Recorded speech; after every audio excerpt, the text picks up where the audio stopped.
Halo semua, sering nggak sih pas mau nulis surat pakai bahasa Inggris, tiba-tiba ngeblank? Bingung harus mulai dari mana? Nah, tenang aja. Kali ini kita bakal kupas tuntas semuanya, dari A sampai Z. Pokoknya setelah ini, nulis surat bakal jadi jauh lebih gampang. Kalau kamu ngerasa gitu, kamu nggak sendirian kok. Banyak banget yang ngalamin hal yang sama. Mau itu buat lamaran kerja, keperluan kampus, atau ya sekedar kirim kabar ke teman di luar negeri, menulis surat dalam bahasa Inggris itu kadang emang bikin deg-degan ya kan? Tapi santai aja, kita akan bedah bareng-bareng biar jadi super gampang. Oke, jadi ini nih peta perjalanan kita. Pertama, kita bedah dulu anatomi surat. Terus kita lihat bedanya format formal sama non-formal. Kapan harus kaku, kapan bisa santai.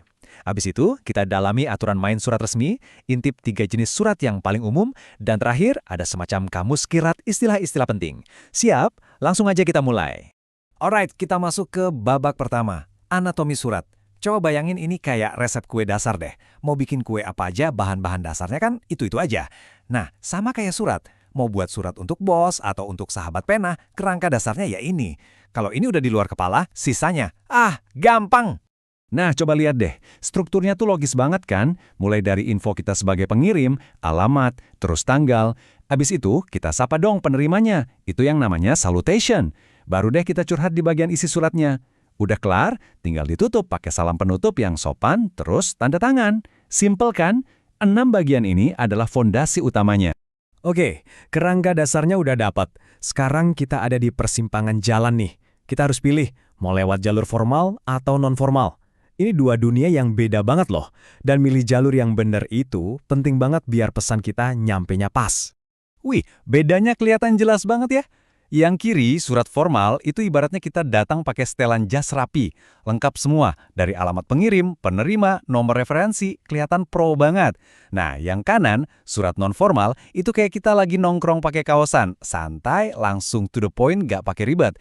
Jadi kuncinya cuma satu, kita nulis ini buat siapa sih? Sip, sekarang kita dalami yang formal dulu ya.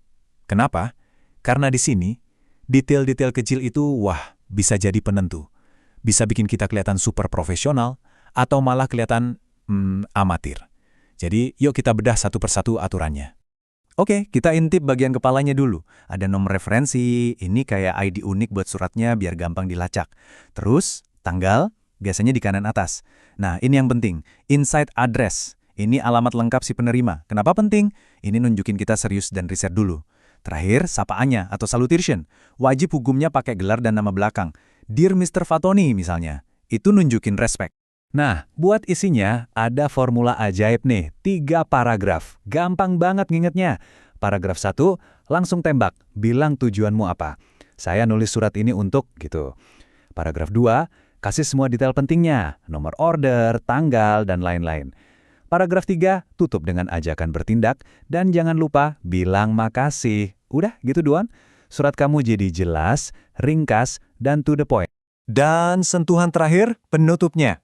Pakai aja frase yang udah umum kayak sincerely yours atau yours sincerely. Jangan lupa, selalu ada koma di akhirnya. Terus kasih jeda atau spasi buat tanda tangan kamu, baru deh di bawahnya ketik nama lengkap. Ini etiket dasar yang nunjukin kelas kita. Oke, teorinya udah kita pegang semua nih. Aturan mainnya udah jelas. Sekarang, gimana prakteknya di dunia nyata? Yuk kita lihat langsung 3 jenis surat yang paling sering kita temuin. Yang pertama, dan ini mungkin favorit banyak orang, personal letter alias surat pribadi. Ini surat yang kita tulis buat teman dekat, keluarga, pokoknya orang-orang yang kita udah akrab. Di sini, nggak ada aturan, bebas. Tujuannya ya buat curhat, berbagi kabar, dan bikin hubungan makin dekat. Coba deh dengerin penggalan ini. I was sorry to have missed your come. Kalimat kayak gini, yang isinya perasaan personal, jelas gak bakal kita temuin di surat dinas kan? Nah, inilah yang bikin surat pribadi itu rasanya hangat dan nyentuh. Kayak lagi ngobrol langsung aja sama temen. Oke, dari yang super santai, sekarang kita loncat ke kutub seberangnya. Surat dinas atau official letter. Kalau tadi kayak ngobrol, yang ini kaku, tegas, dan resmi. Kenapa? Karena surat ini bukan atas nama kita pribadi, tapi mewakili sebuah institusi, sekolah, kantor, pemerintah. Tujuannya cuma satu, ngasih info resmi. Perhatiin deh bahasanya, in connection with that. Baku banget kan? Nggak ada basa-basi, nggak ada emosi, langsung ke intinya. Ya, inilah DNA-nya surat dinas. Efisien, jelas, dan lugas.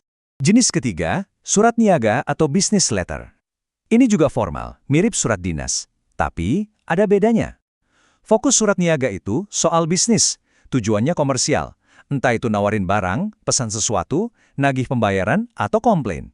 Pokoknya semua yang berhubungan sama transaksi. Nah, contoh ini pas banget. We shall be glad if you send us your catalog and list of prices. Jelas banget kan tujuannya? Minta katalog sama daftar harga. Karena mau pesen barang.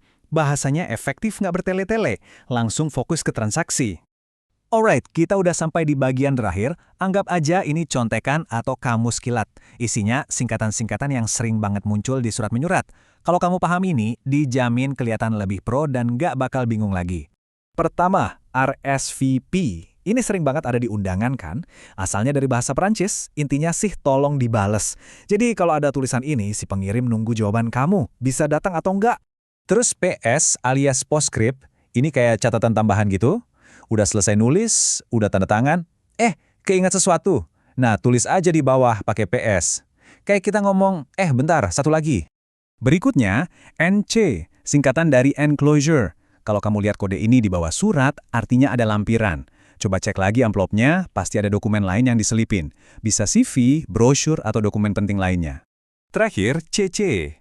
Ini singkatan dari carbon copy, istilah jadul dari zaman mesin tik. Artinya, surat ini nggak cuma dikirim ke kamu, tapi salinannya juga dikirim ke orang lain yang namanya ada di daftar CC.